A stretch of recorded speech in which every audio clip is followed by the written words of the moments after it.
Do you have the courage to act outwardly on what you see inwardly? Do you have the courage? It takes courage to be successful. It is far easier not to be successful. Misery will always have company. Success breeds contempt. If you don't want to make waves, be mediocre. Be normal and fit in. And if you're more concerned about people than you are God, then neutralize everything He put in you. Just fit in with everybody else. Dress like them, walk like them, act like them, eat like them, go where they go, think like they think, do what they do. And once you've neutralized your uniqueness, you don't need courage. It takes courage to be different. It takes courage to go where you've never gone before. For some of you, it took courage to come to this conference. It takes courage to get you outside of the bar. It takes courage to be successful. It takes courage to win. People don't talk about people that don't win. If you win, they're going to talk about you. Do you have the courage to stand there though the storms keep raging and the people get to talking and you stand there and say, I've come too far to turn around? Text your girlfriend and say, do you have the courage?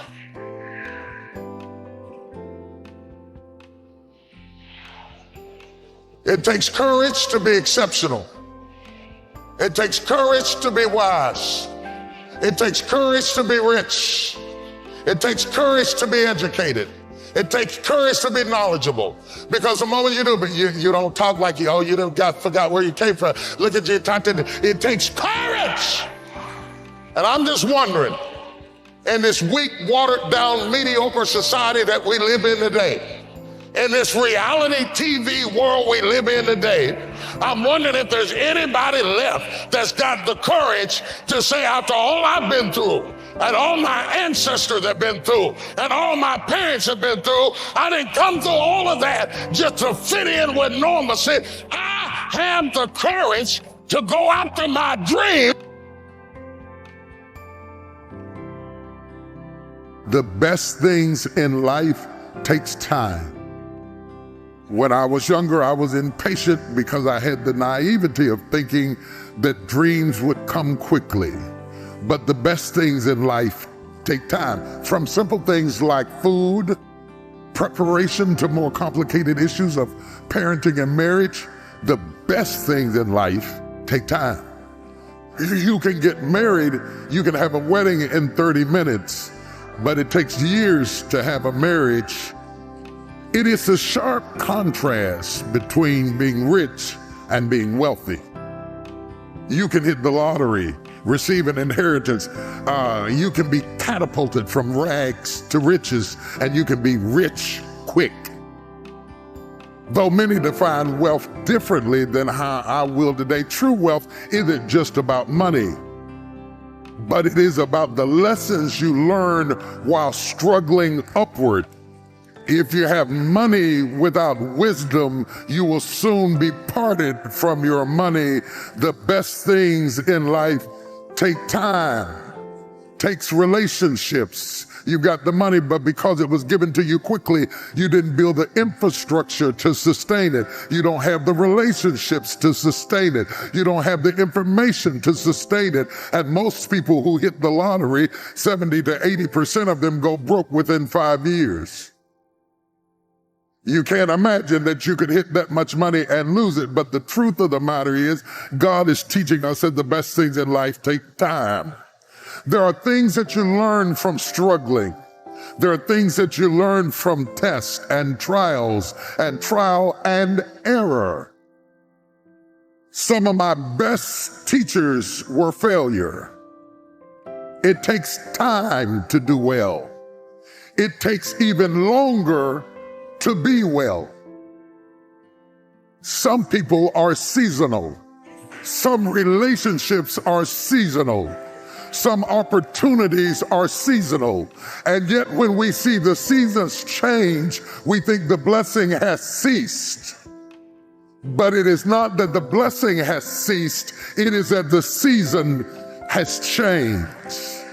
There's a great deal, I got a lot of trees in my yard. There's a great deal of difference between how my yard looks in the spring and how it looks in the fall.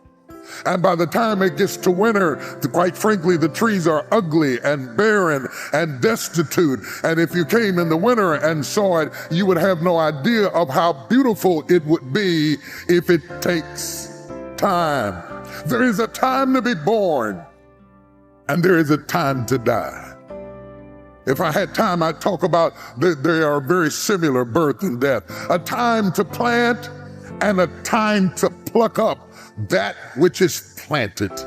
Now listen at what he says. There's a time to plant and there's a time to pluck up that which is planted. Do you know the difference in your life?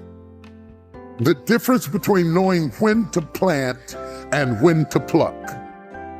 Have you ever asked God, maybe you've asked him when to plant, but have you ever asked him when to pluck up?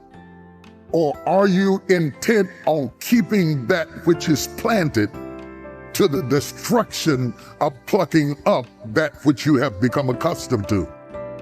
You can't have a new season until you are willing to say goodbye to the season you had. I call it the art of letting go, the spirit of release, not wrestling, releasing. Some of you are wrestling to hold on to something that God is trying to take away from you, and you need to release it and simply let it go. That was that season.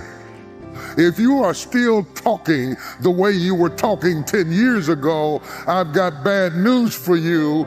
You have a deformity, a spiritual dysfunction that keeps your thoughts in one dimension. That means you can't fall in love with your thoughts.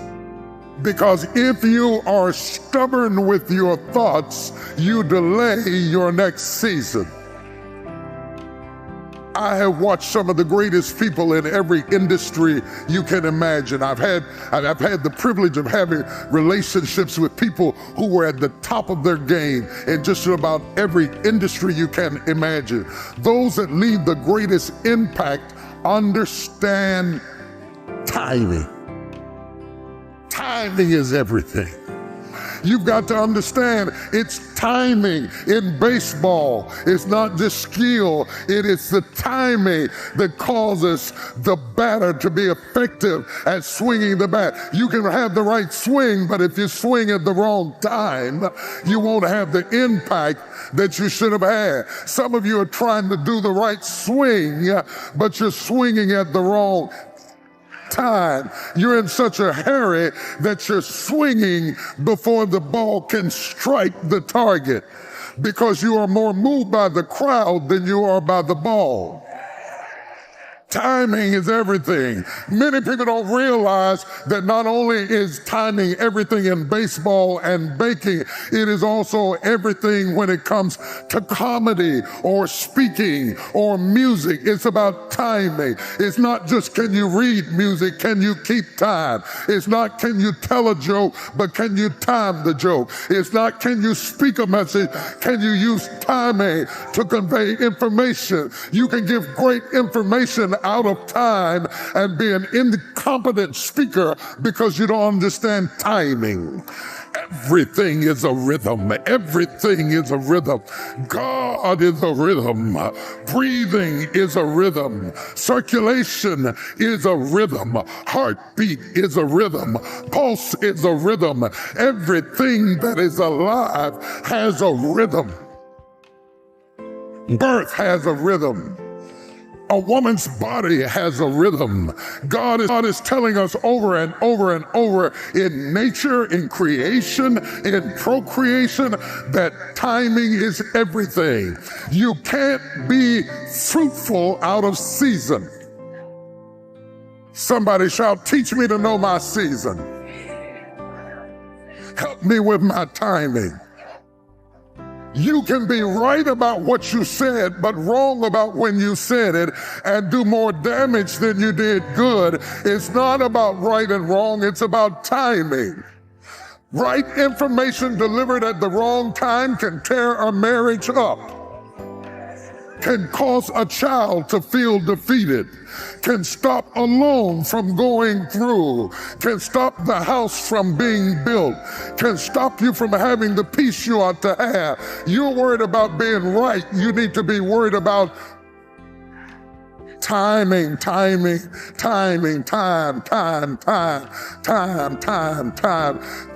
is everything. Timing is absolutely everything.